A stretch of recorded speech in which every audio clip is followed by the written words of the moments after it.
और हम लोग निकल चुके हैं राधा कृष्ण मंदिर नारायणगंज से। और हमें अभी रास्ते में एक नदी मिली है, इस नदी का नाम पता करते हैं फिर बताते हैं। और ये रही एक माता का मंदिर, और हम लोग थोड़ी ही देर पहले आए हैं, थोड़ी ही दूर आए हुए हैं राधागंज, ये नारायणगंज से, राधा कृष्ण मंदिर से, जो इस तरफ कुछ पड़ती थी। और ये रहा एक नदी, और सामने ईंट भट्टों का काम चल रहा है। और ये सामने पुल। इस नदी का क्या नाम है? बालई नदी ना, ये बालई नदी है ये। और दोस्तों यहाँ पे वाटर लेवल लिखा हुआ है, और सारा पिलर वगैरह है जो नदी के अंदर है, नदी के बाहर है।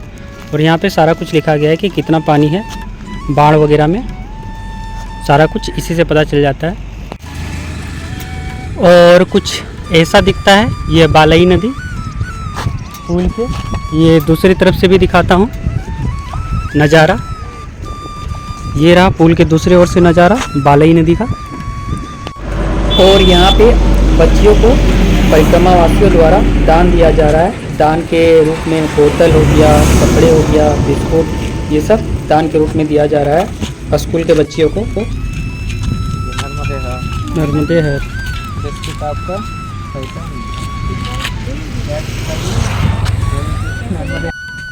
और ये अब लगभग पिछला दर्शन हुआ था मैया का ग्वारी घाट में, और अब पहुंच चुके हैं हम यहाँ पे कुंभेश्वर, जो पड़ता है नारायणगंज, ये पड़ जाता है पंचायत, और जिला ये मंडला है। अब यहाँ पे मैया का दर्शन हो रहा है, और सामने ये रहा नर्मदा मैया का एक नज़ारा पहाड़ों के बीच।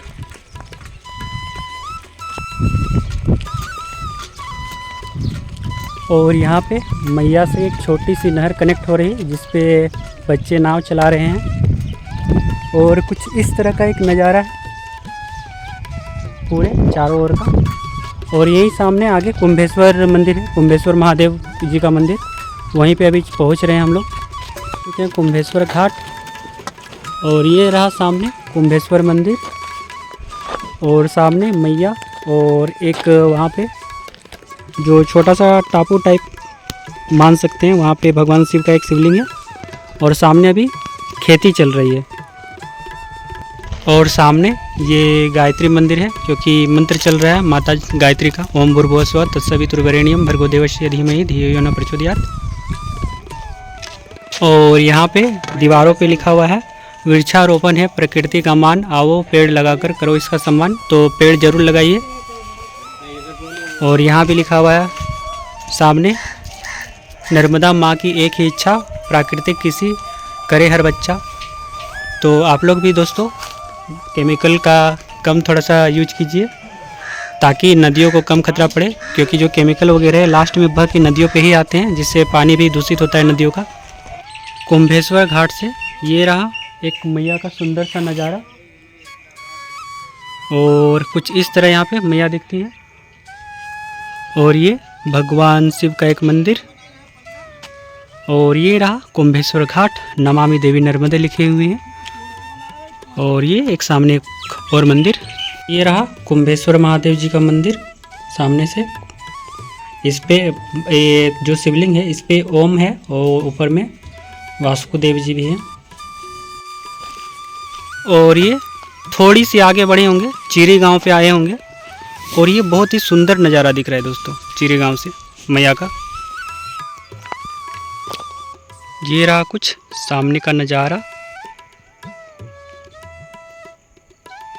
और ये हम लोग पहुंच गए हैं आश्रम में, जो है भादल गांव में पड़ता है, ये भावल गांव में पड़ता है। ये जगह हो गया लालीपुर, और ये भी नारायणगंज में ही पड़ जाता है, नारायणगंज तालुका बोल सकते हैं, या पंचायत बोल सकते हैं, उसी के अंतर्गत ये पड़ जाता है।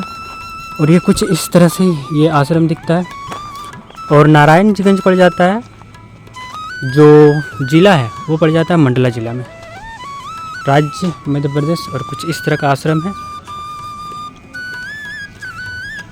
और देखने में बहुत ही अच्छा लग रहा है, एकदम कुटी टाइप का आश्रम। और ये रहा मेरे पीछे ये प्यारा सा आश्रम, एकदम प्रकृति की गोद में ये है। ये रहे चीकू के पेड़, ये पूरे के पूरे चीकू के पेड़, जिनमें चीकू लगा हुआ है, चीकू या कीवी बोल लें। और ये अभी पक्का नहीं है, ये जैसे है तो ये पक्का नहीं है दोस्तों, अभी कच्चा कच्चा है। पक्का चीकू अपने आप नीचे गिर जाता है ज़मीन के। और ये एक आश्रम का टूर आपको कराता हूँ।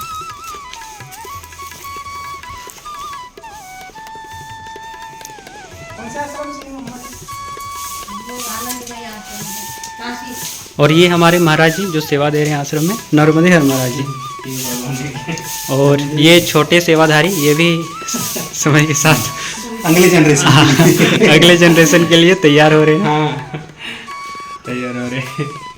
और ये रहा बाहर से एक नज़ारा, चीकू के पेड़ और बहुत सारे ये अमरूद के पेड़। और देखने में बहुत अच्छा आश्रम, प्रकृति की गोद में, जंगलों के बीच, और बहुत सारे चीकू के पेड़। और ये रहा एक नज़ारा आश्रम का।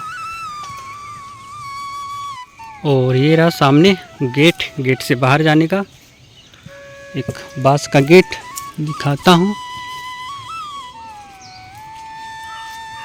ये और ये सामने आश्रम,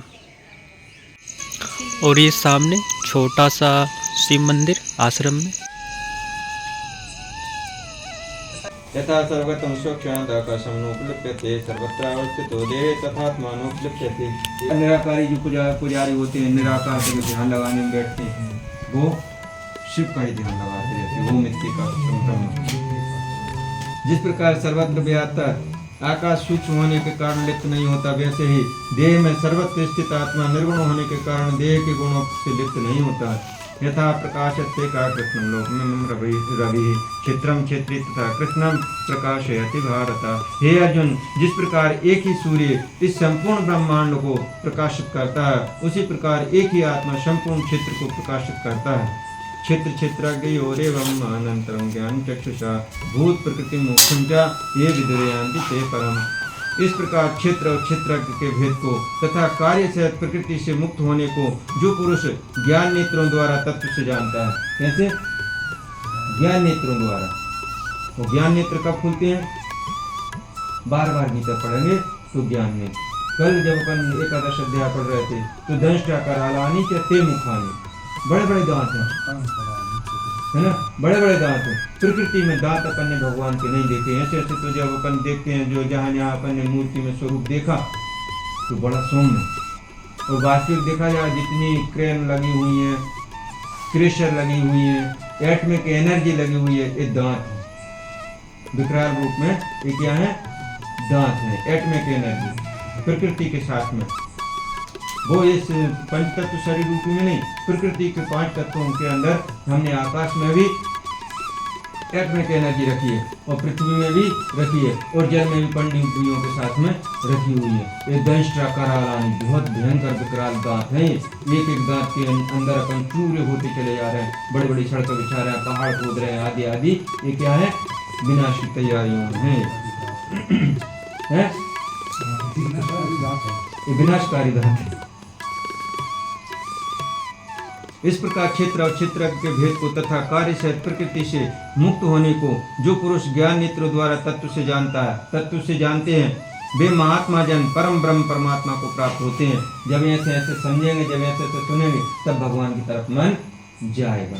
समझना भी है, नहीं समझेंगे, अकेले पढ़ रहे हैं, भगवान के इतने बड़े दांत से सारी सेना समा गई, नहीं, ऐसे समझ आएगी कि एक बम एटमिक फूटा तो सारे के सारे स्वाहा। ओम तत्सत श्रीमद् भगवद गीता सुपनिषत्सु ब्रह्म विद्यायां योगशास्त्रे क्षेत्र क्षेत्रज्ञ विभाग योगो नाम त्रयोदश सप्तदेव वर्तमान हरि ओम तत्सत हरि ओम।